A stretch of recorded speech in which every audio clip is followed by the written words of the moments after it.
Mortal Kombat, or more accurately, should I say, Immortal Kombat. the reason we have the ESRB. For many of us, the first time we saw digitized blood, the first game that allowed me to pull a still beating heart straight out of someone's chest, rip someone's spine out of their back, or turn into a freaking dragon.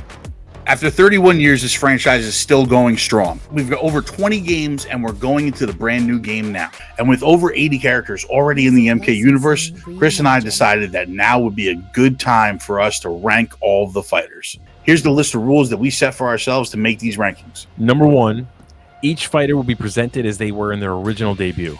Meaning if they become someone else or something else at some point, then that will be 2 entries. The movies will not be a part of this list. Fuck Cole Young. Fuck the producers for putting him in the movie. Fuck Arcana. Fuck all this bullshit that they put in this movie. It's a Mortal Kombat movie. We knew there was going to be fireballs. We wanted fireballs. We don't have to explain fireballs to us. Calm down. Sorry. Number 3, this list, of course, is nothing official. It's a fun project that we wanted to work on together.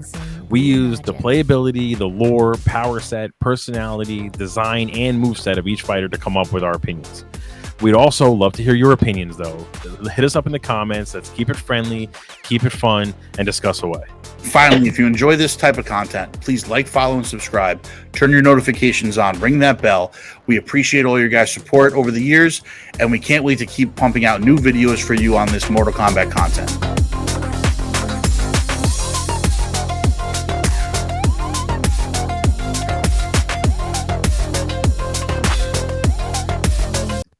Kicking off the top 20, who better than to start the elite of the elite in the Mortal Kombat world than our very own Johnny Cage, an OG of OGs. He appeared in Mortal Kombat 1 as he was actually meant to be modeled after Van Damme, and it comes full circle because in Mortal Kombat 1 that's coming out now, he is going to have a skin that looks like Van Damme.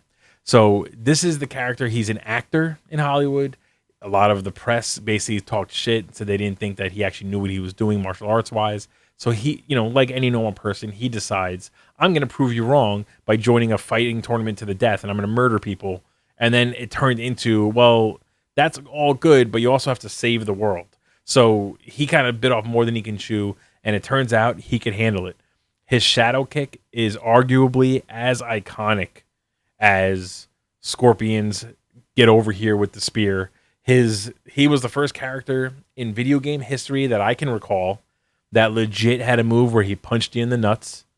And the creators were even smart enough to realize that he couldn't really do that to women. So when you tried to do that to a female character, he just did the split and didn't throw the punch.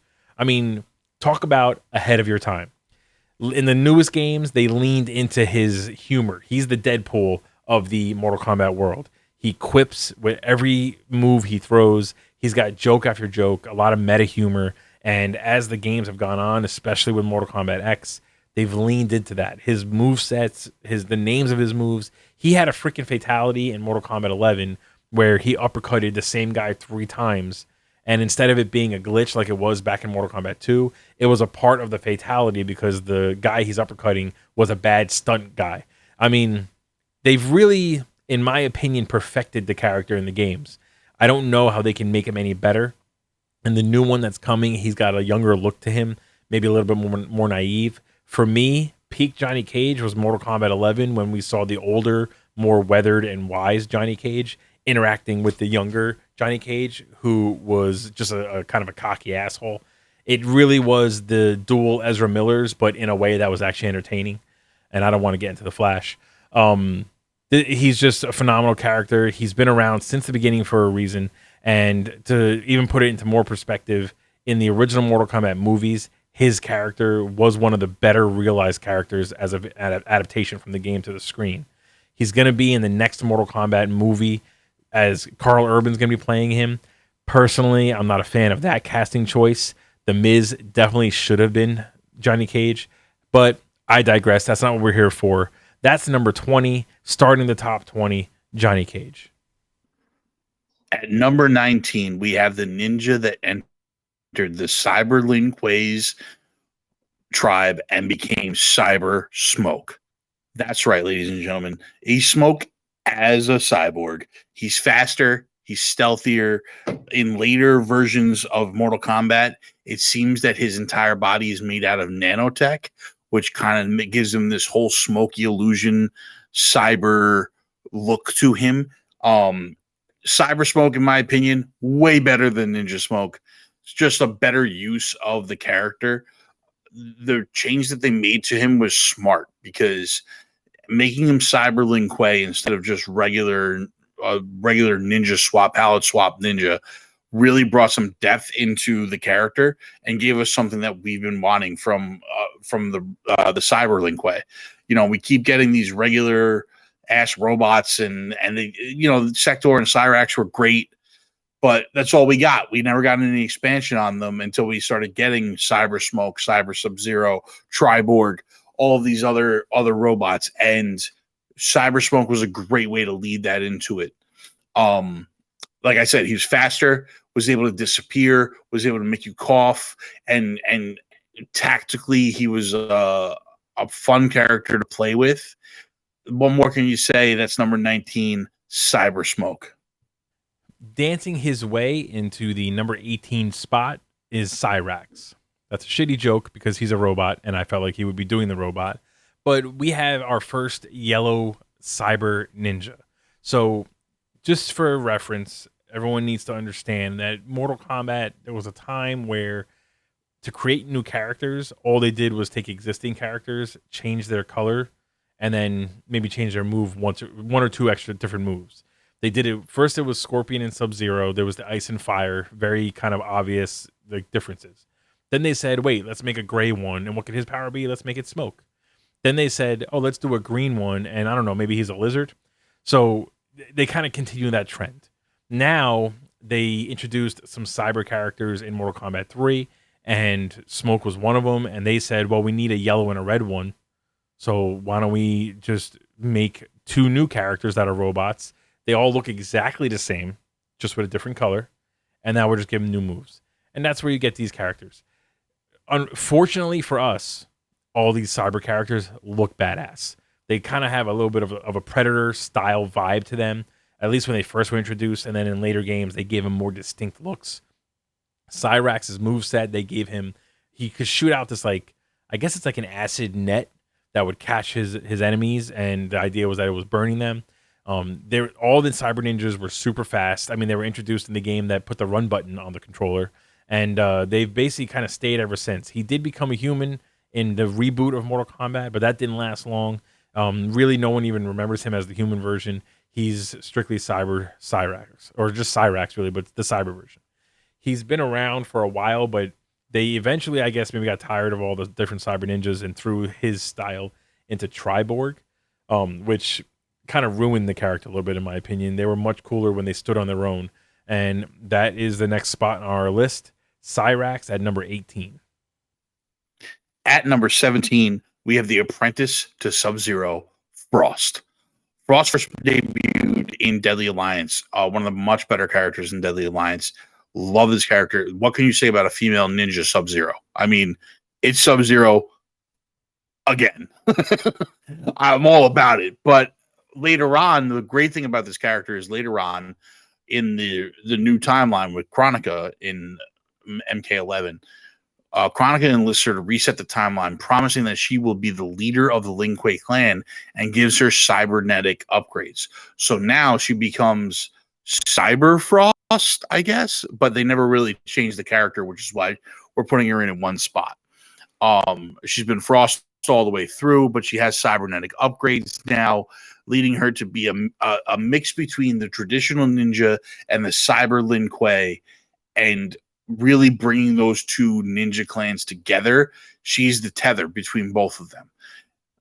Freeze powers, obviously. The cool thing about her is she has ice daggers, little stabby with them. Great character. All of Sub-Zero's great move sets and awesome fatalities mixed in with a faster, little less clunky type of character. In my opinion, I actually, even though lore-wise the cybernetics made her a better character, a deeper character, the cybernetic version of her is actually way more clunky to play with. And that's why I dropped her lower on this list. Otherwise, she might have been up there in the top 10, to be honest with you. That's Froster, number 17. So sleazing her way into the number 16 spot is the most disgusting character that Mortal Kombat has ever come out with out of all the games and all 80 fighters. This is one of the reasons why this character moves up so high on the list, is because of how gross she is and how much it stands out with the rest of the crew. D'Vorah. So this is the insectoid character. She comes from a species called the I guess it's pronounced chitin race. It's basically a species of colonial insects that will kind of form together to create a humanoid kind of body. She's got one of the creepier voices in the game. She's got tentacles that come out of her back and, insect-like legs that kind of protrude as she fights. She's super fast. She can be a very, very tough character to fight against. She can also be an incredibly difficult but rewarding character to learn how to fight with. She basically begged or she lied her way into becoming Kotal Khan's advisor just so she could survive and not be a slave. Her main goal over everything else is protecting the hive, which is basically where her people can be born.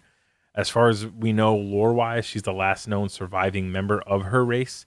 That was before the Mortal Kombat 1 kind of sort of reboots the entire timeline, so who knows where her character is going to lie. She's allied with Shinnok. She's allied with Kronika. She's allied with Kotal Khan. She's backstabbed people. Her most memorable scene is in MKX, where she basically kisses Melina, but in the kiss sends insects down her throat to just destroy her body and kill her. She's brutal. She's violent. Like I said, she's gross. That's number 16, D'Vorah. At number 15, have you ever wondered what it'd be like to have a gunslinger, an Old West gunslinger cowboy in the middle of Mortal Kombat? Oh, meet Aaron Black, the Old West gunslinger that was recruited by Shang Tsung 150 years ago and granted the power of longevity. This is literally a 19th century cowboy with dueling pistols and a long rifle, lever action rifle set in Outworld. He became a member of the Black Dragon Clan. And let me tell you something, when Mortal Kombat X came around, having a brand new player like this to mess around with was so much fun. Oh my God. Like, once you realize that you now have a gunslinger, a cowboy in Mortal Kombat, it's like they can go anywhere with this. This character's design looks absolutely awesome. It looks like Clint Eastwood in those old Western movies. He's got the hat, the poncho. He's got a little dust mask for himself, kind of making him ninja-like a little bit.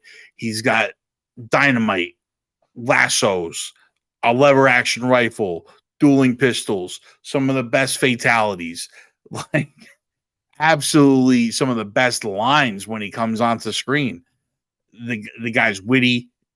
He's a perfect addition to Mortal Kombat. I pray that they bring him back for MK1. They showed us a younger version of him in Mortal Kombat 11 when he has to go up against his younger self. So hopefully we get the younger version in MK1 with the new timeline. It's such a great character. I'm so happy to be talking about Aaron Black.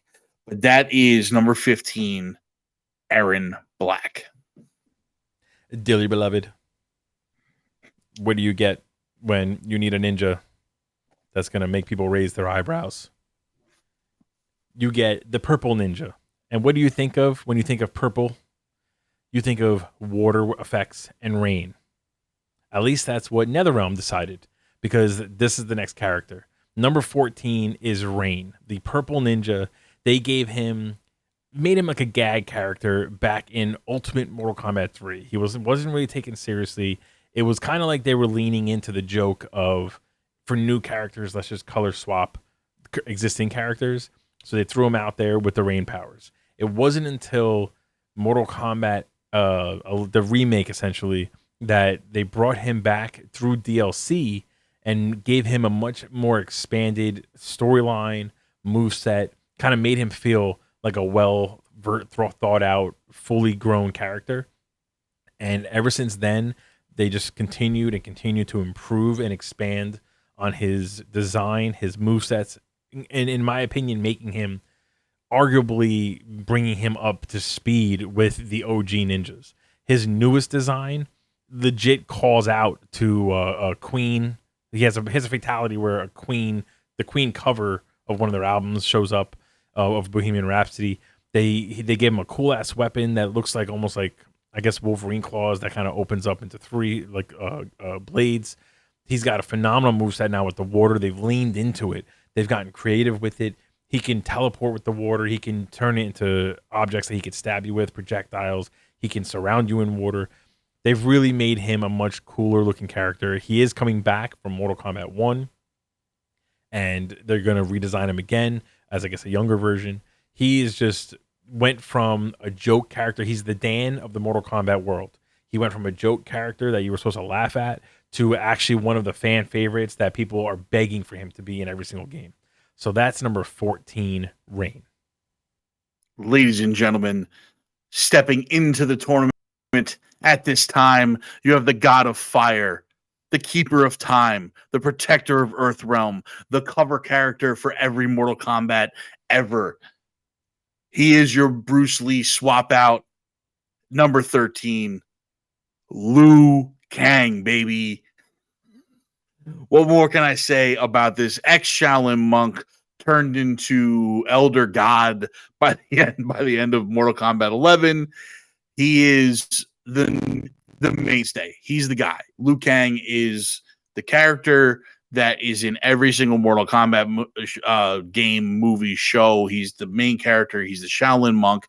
He's the one that they based Bruce Lee on. Like we said earlier, every fighting game from that era had a character based on Bruce Lee, and Mortal Kombat is no exception.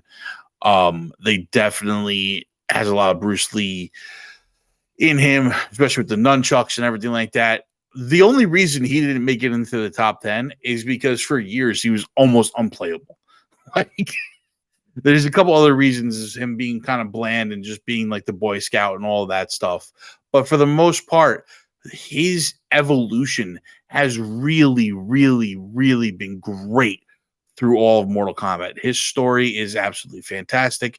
Being the protector of Earthrealm, being the one that had to stop Shang Tsung, that had to stop Shao Kahn.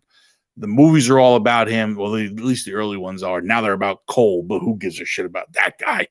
All right. Now, with the new game coming out, you know Liu Kang is the keeper of time. He's the one creating all this new timeline. So he's going to have a much larger role than ever now that he's an elder god. We can't wait to see what happens with him. I'm very excited to see where Liu goes from here. And what more can you say? You don't say Mortal Kombat without saying Liu Kang. There's probably only two other guys that are more famous than he is. And that's why they're in the top 10 and he's not. Sliding into our number 12 spot is a character that I feel like we're going to get a lot of heat for. Not because he shouldn't be this high, but because people are going to think he should be higher. We're talking Noob Saibot. This is one of the ones that Carmine and I kind of argued back and forth with. Do we count him as Bihan? Do we count him as his own character? You know, we really fought over this, but I really think Noob Saibot is a whole different character than the Bihan Sub-Zero. Noob Saibot was introduced as a hidden character in Mortal Kombat 3. This character, if Tobias, John Tobias and Boone, I can't think of his first name, Ed Boone. If you take their names, that's how you get Noob Saibot. It was just a random, like, last minute, we need another secret character, let's just create this one. It was a black silhouette of all the other ninjas from that game. And he just borrowed moves from them. And it wasn't until later games that they gave Noob Saibot an actual lore reason for existing. They tied him into the older OG characters. And then from that moment forward, they continued to improve his character. It's like a running theme when they rebooted Mortal Kombat in 2011. Every game afterwards, they found ways to improve every single character, besides maybe Chameleon, that they've ever introduced in the Mortal Kombat world, and maybe besides Mocap. They've just figured out how to make these characters better. Now, he basically can split into two with a shadowy version of himself. He's a black ninja, I guess, and I don't mean black skin color, just black color scheme. He has two little scythes as his weapon, and he is one of the more brutal ninjas. This is Mortal Kombat, so everyone's violent and gory and all that stuff. But he's got one of the hardest to watch fatalities ever in the Mortal Kombat reboot in 2011, when him and his shadow part, it's called Wishbone, they basically grab the arm and leg of the person that they're doing the fatality on. Each of them pulls and they split the person right up the middle, and we get to see and hear everything in gory, glorious detail. So that is number 12, Noob Saibot. Number 11, the Outworld princess herself, Princess Katana. Oh, where to start with Katana? She's 10,000 years old, so it's hard to narrow down where to start with this character. But she has been a mainstay in Mortal Kombat. She's been the adopted daughter of Shao Kahn. Her mother, Sindel, was killed by Shang Tsung and then brought back to life, as a corrupted version of herself. Her father was King Jared. There's so much lore in Outworld that has to deal with around Katana. Her love interest with Liu Kang. At one point, her and Liu Kang became Emperor and Empress of Outworld in this story. We've gone through so many different versions of Mortal Kombat. Katana's been a mainstay. One of the reasons why I think she made it so high up also is the fact that her playstyle has always been so dynamic, with the metal fans and being able to lift somebody up in a vortex, throw fans at them. She's got these high attacks, these jump attacks, these low attacks. She's so versatile, so fast, so strong. One of the best characters to play with in Mortal Kombat. And I love playing as Katana. She is one of my go-tos. I've mained her in many games. She's a great, great character. They've never faltered on making sure that she is the lead female out of the Mortal Kombat game. And that's why Katana, we wanted to get her into the top 10, but the top 10 is a tough crowd, as you'll see. But that's Katana at number 11. So that was number 20 through 11. This is where these decisions were super tough. I already feel like we made mistakes, but otherwise, I'm loving every single character we picked. How do you feel about this section of the rankings? I so wish we could have gotten Noob into the top 10. I love Noob Saibot. He's one of my favorite characters of all time. The look to him, like you hit the nail on the head. The look to him, this play style, the teleport move, like one of my favorite characters of all time. And in Mortal Kombat 11, I think they finally nailed the perfect look to him. Like peak in Mortal Kombat 11. I do think I feel like Katana, there's a case to be made for her to be in the top 10 also. I would consider her an OG, but I also remember she was the first character that I used to have combos for, where I can get you in the corner in Mortal Kombat 2 and use the fans to just keep you in the air. Man, it's just but it shows you how tough the top 10 is going to be. And Liu Kang also. I mean, listen, Liu Kang's the poster child of Mortal Kombat, you wouldn't know that judging by the live action movies, because apparently none of them remember that he is the protagonist. You don't need to give us Cole Young. He's the protagonist. He's the hero.